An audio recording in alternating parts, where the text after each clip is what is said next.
Our second reading is coming from Luke, the 14th chapter. Luke 14:1, and then 7 through 14.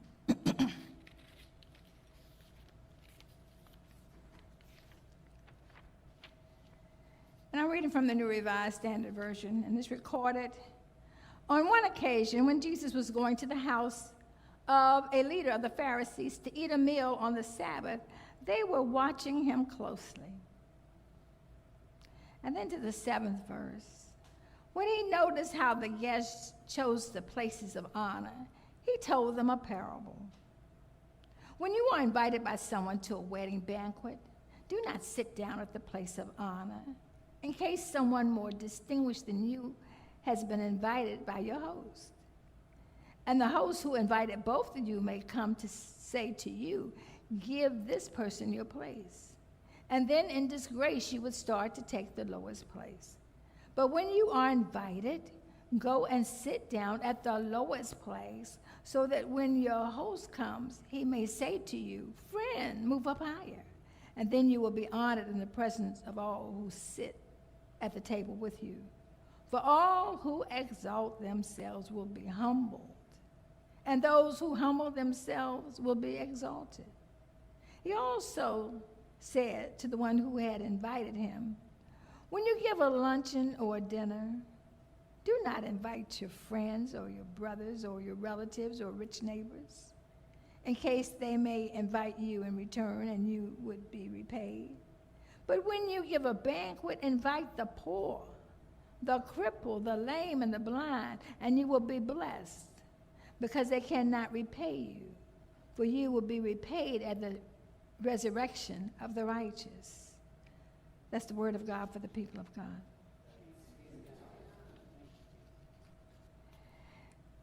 Life is complicated. It's not easy, smooth, or even consistently comprehensible. However, as frustrating as it may be or could be, it is wonderful, and it's all that we know. The world has infinite possibilities for everyone, even when things seem hopeless. And no one person has all the answers to a happy life. But each individual has something to share. Now, we don't have the answer. We know who does. And we've gained a few answers along our journey, those who are striving with the Lord. And others have learned by trial and error. A few bumps and bruises teach us well, doesn't it? Some advice is new, and other times is a reminder of what we've forgotten, and we've pushed it aside. So how many times do we not hear these little phrases of advice? Marry your best friend. Don't stop learning. Forgive as much as possible. Time passes by a lot faster than you'd think. Some things can be learned. They can only be experienced. Wealth is relatively unimportant. I don't know who you're going to tell that to. Don't lie to yourself. That's another piece of advice. How do you know when you're lying to yourself?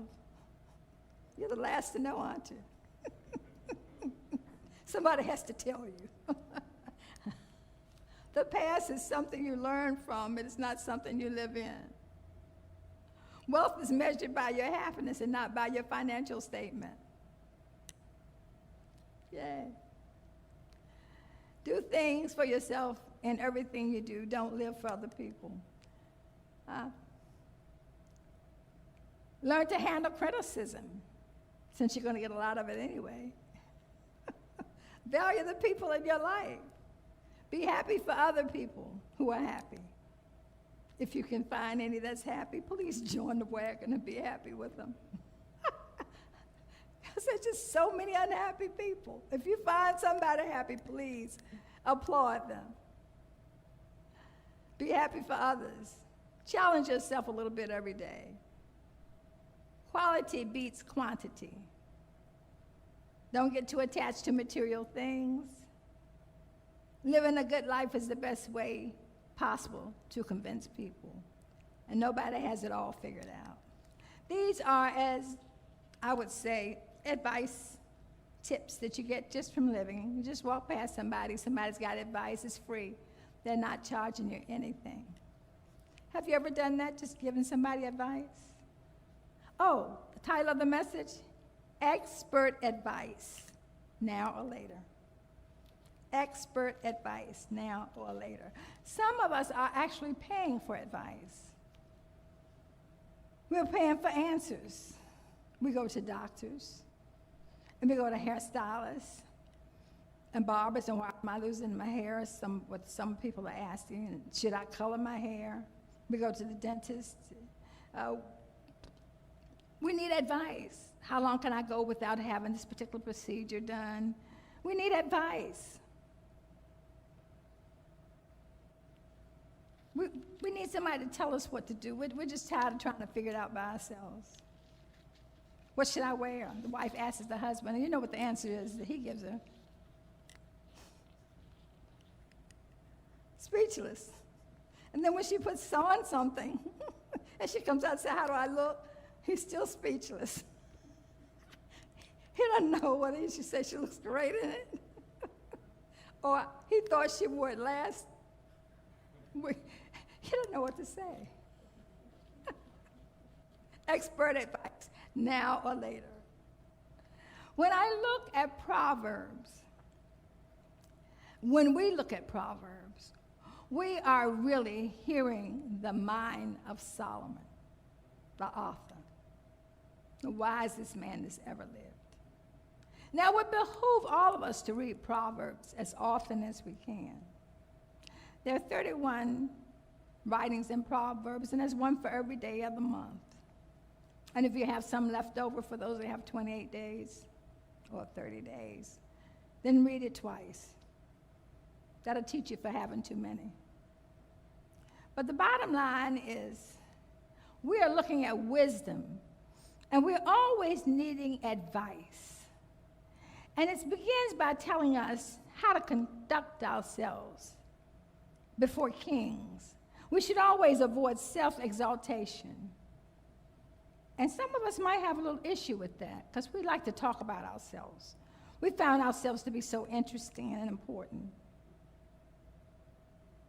We should humble ourselves in the sight of those who have high positions, as we would humble ourselves before God, the Almighty, above all positions.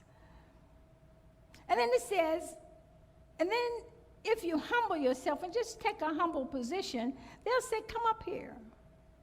When a man or woman properly humbles themselves before God and kings, they may be invited to a higher place. That opportunity is there, but if you already push yourself to the top of the shelf, and then you have to suffer the embarrassment of someone asking you, please, would you move? There's someone else that I've invited that I'd like to sit here. We should be humble. And then we find that argue your case with your neighbor, as was read by David in Proverbs 25:6 through 22. Sometimes a court of law is necessary, but we should never go hastily to court. If it's possible to resolve a dispute any other way, we should do that. After squandering your money away on lawyers, both they and the judge will at last leave you the settlement to be made by 12 strangers, people in the jury. They don't know you, have never seen you before. And your case might not be even interesting enough to them. They have to serve jury. So give that some thought. And we have a lot of court issues in play, even as I speak, in our nation. I mean, it just seems that before we can get somebody else out of court, somebody else is going in, and this one's suing the other one. And, well, like I say, expert advice, now or never. A word fitly spoken is like apples of gold. This is what the author has written. Solomon said, fitly spoken words There is something special and powerful about a word that's fitly spoken. The right word at the right time has power to heal and strengthen, to guide and rescue. It's like an apple made of gold set on a beautiful silver platter. Choosing the right words at the right time. And your tone makes a great difference. It says, like the cold of snow in the time of harvest. This is when we use kind words and wise words, it's like a refreshing drink on a hot summer day, is what it's saying. After a hot summer day of working or mowing the lawn, and someone gives you a nice cold glass of lemonade. It's that kind of refreshment. This is what Solomon is saying to us.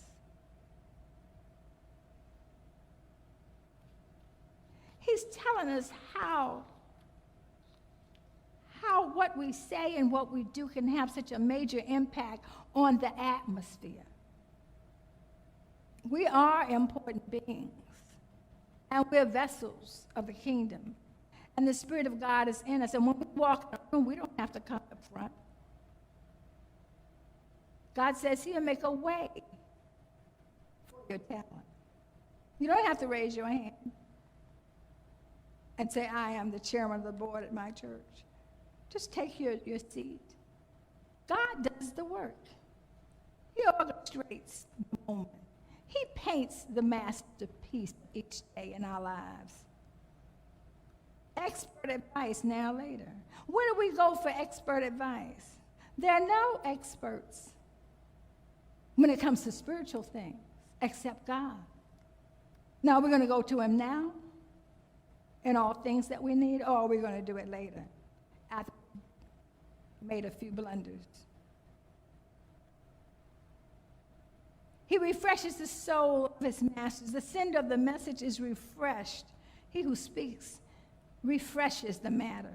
Sometimes someone can just come into the midst of a disagreement, and that one person can solve the whole matter with their person, with their posture, with their attitude, with their gentleness, with their kindness, with their wisdom, maybe even with a sense of humor to kind of let the ice break.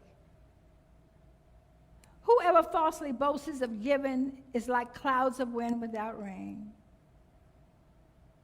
And some people will make big noise about their giving, when in fact they really haven't given quite that much. And the only time they don't make big noise about giving is at tax season. Everybody's quiet, usually for 3 months, silence. It is a wonderful thing to know that expert advice is needed around the clock. A gentle tongue breaks a bone. Can you imagine that? That's what Solomon is saying to us. A gentle tone breaks a bone. The patient, gentle words of a wise man or woman can have a great impact over a long period of time. Such words can have bone-breaking power. Isn't that awesome to know? And do we see lots of rough words when we flip the channels? Harsh words, vindictive, vengeful attitudes. And my heart is so unhappy when I see this, because we're not the only ones that watch the news. Young people are watching. And then young people are watching us as we interact. And we're not doing a very good job at this. Can't we not get a grip and bring ourselves under subjection for the sake of our future generation? Do we not see where we're headed and the weight of blood that will be on our hands in the younger generation if we don't regroup? And just like I was saying, in Texas, anyone from 18 to 20 can carry a long gun. Someone 18 to 20 doesn't make probably any better judgments than someone who's 50 and 60 with a weapon in hand. And we need to make wise decisions. That's why the title of this message is Expert Advice Now or Later. And then Solomon goes on to tell us, eat only as much as you need. If someone has found honey, eat the honey that you need. Don't eat more than you need just to be greedy or to keep someone else from having it. Because if you do, it's going to cost you a discomfort. And the enjoyment of your pleasure will end quickly because you will be feeling very sickly. And how many times have we not found something we really like and dare not share it? Oh, and here's another thing that Solomon tells us in this reading between verses 6 to 22 in chapter 25 of Proverbs. He says, seldom set foot in your neighbor's house. It is expected that neighbors would visit neighbors, but such hospitality should not be abused. And that attributes also to family. Stay out of your children's house. If they're a married couple, stay out of your children's house. Don't go bouncing over to be so gracious. Stay out of your children's house. They need mom and dad, they'll call. Or they'll come. That can cause some friction there. And maybe you think you're doing the very best thing that you know. And your neighbor as well. Sometimes your neighbor really likes you, loves you, but doesn't want to be bothered. Don't take it personally. Take the wisdom that's being given in the book. Blessed be God. There's no need of this caution to reserve the fact that some people's feelings are deep within and they don't express it, but you're quite annoying at sometimes. A little pushy at sometimes. A little overbearing at sometimes. Let your daughters and sons figure it out. They got married to each other, not to you. That's just a piece of advice. Expert advice. Ask your children, do they think that's expert advice? They'll probably say, yeah, Mom, I think so. Never didn't want to hurt your feelings or anything, but yeah, sometimes we know you're coming over, we do make up excuses not to be here. And we know you're smarter than us, but we want to learn our way. I'm so sure that Ross will agree.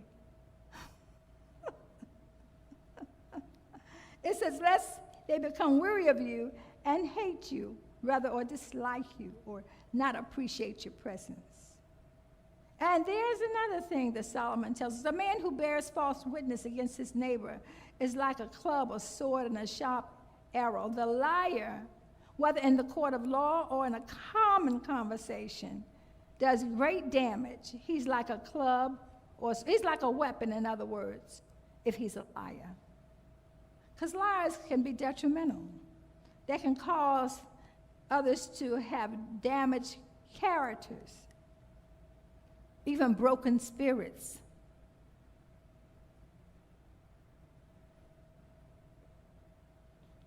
And so, expert advice, do we want it now or do we want it later? Do we want it when we think we have done it all? Advice is needed every day. We're going from gas-fueled cars to electric. Just a matter of time. Do you need some advice about that now? Or are you going to wait until it just kind of shows up in front of your house and you have no choice? Our second reading is coming from Luke. And what I'd like to say about Luke's writing here is that he's telling us that Jesus has gone to the house of a Pharisee, the leader of a Pharisee, top, very, very important person, has invited Jesus to eat with them on the Sabbath. And they were watching him closely. They were checking him out. They were paying close attention to all of his movements, and Jesus was aware. People are asking for advice on careers and finance, education, relationships, parenting, counseling, marriage, aging process, online dating, healthcare, pets, transportation, land, sea, and air, pre-planning arrangements, etc. People want advice.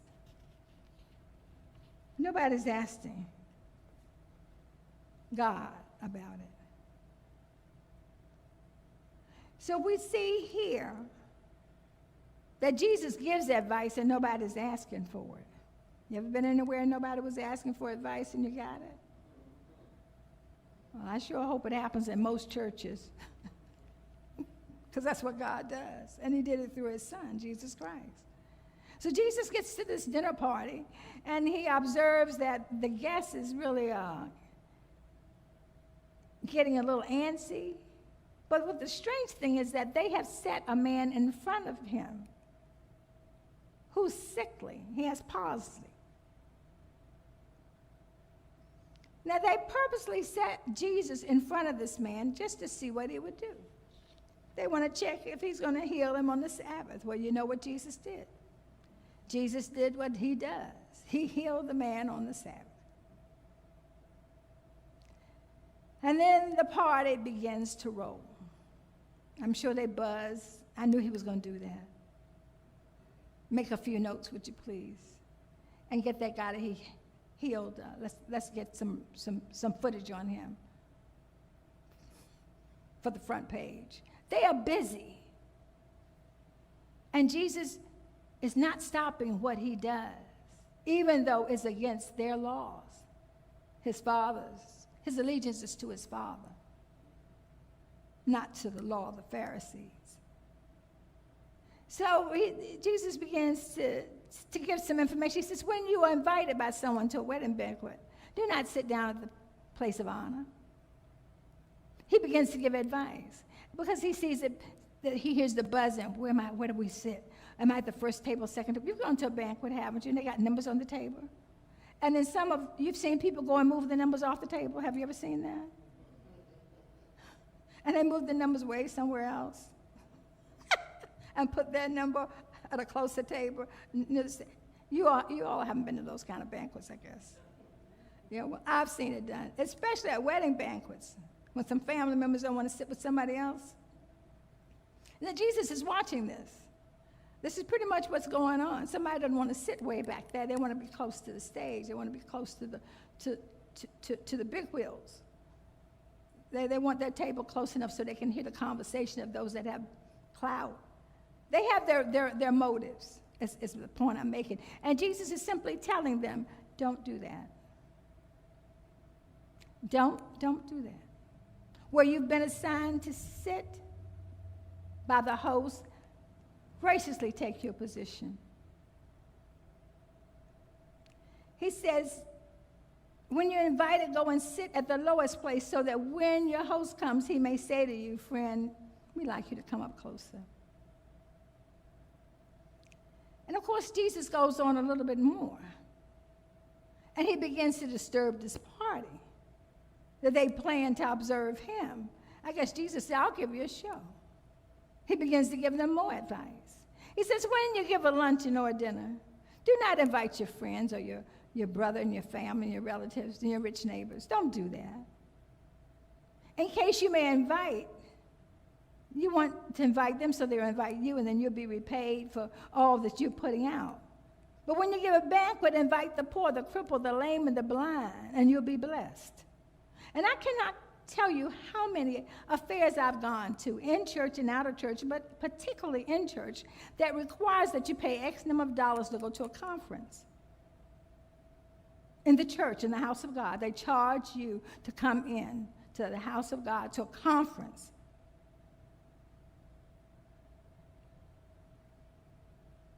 And they invite those who are in their clique, or those that have money to come, should I say. But Jesus is telling us, don't do that.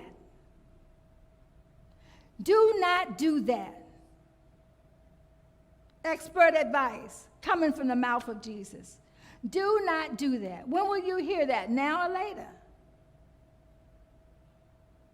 He tells you to invite those who can't even afford to go, have never been, would like to go, could benefit from it, would give their undivided attention, rather than those who go all the time and they're just busying about, checking out one thing or another, handing out business as a social center for them, for the majority. But what about those out there that have never, ever been to a men's conference or a women's conference? Have never had a free lunch at a well-linen table? And chances are they never will. The best ride they will ever have in life is the one in the hearse. Sad to say. I'm just telling you what Luke is saying here. The title is Expert Advice, Now or Later. Jesus says, don't do that. Invite those that are most likely not to be invited, the crippled, the lame, and the blind. You don't have time to lead them into a table, do you? You want those people that can walk in, stroll in, swag in, drive in, park in. You don't want those that you have to actually handle because they aren't dressed too properly, don't smell so inviting, don't speak language too well, missing a few front teeth or more. We just don't invite them. We just don't decide, just have a community conference. Come and learn whatever the subject might be. Opportunities that are available to those who are homeless, whatever. But we are spending time giving conferences and inviting big-time names and paying for them to stay in big-time lodging places and taking them for big-time breakfast, lunch, and dinner, and then we pay them on top of that. The word says here, don't do it. But when you give a banquet, it says invite, not charge. It says when you give a banquet, invite, not charge. When you give a banquet, invite the poor, the crippled, the lame, and the blind. And you will be blessed because they cannot repay you. This is what Jesus tells us. We heard what Solomon has told us. Solomon is saying, you know, you're really not all of that. Just get a grip. Jesus tells us when he gives his advice, this expert advice, he tells us, first of all, do God's work whenever the work is needed. The man with the palsy had a major problem. He's the only one sitting in the midst that's sick and suffering and has no other recourse. And Jesus sitting there with the power. He would have been remiss, as they say, had he not done his assignment.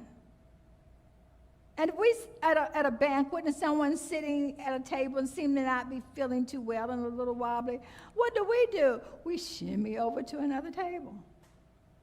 And we ask the person at the other table, is anyone sitting here with you? And they said, no. Good, I'll sit here.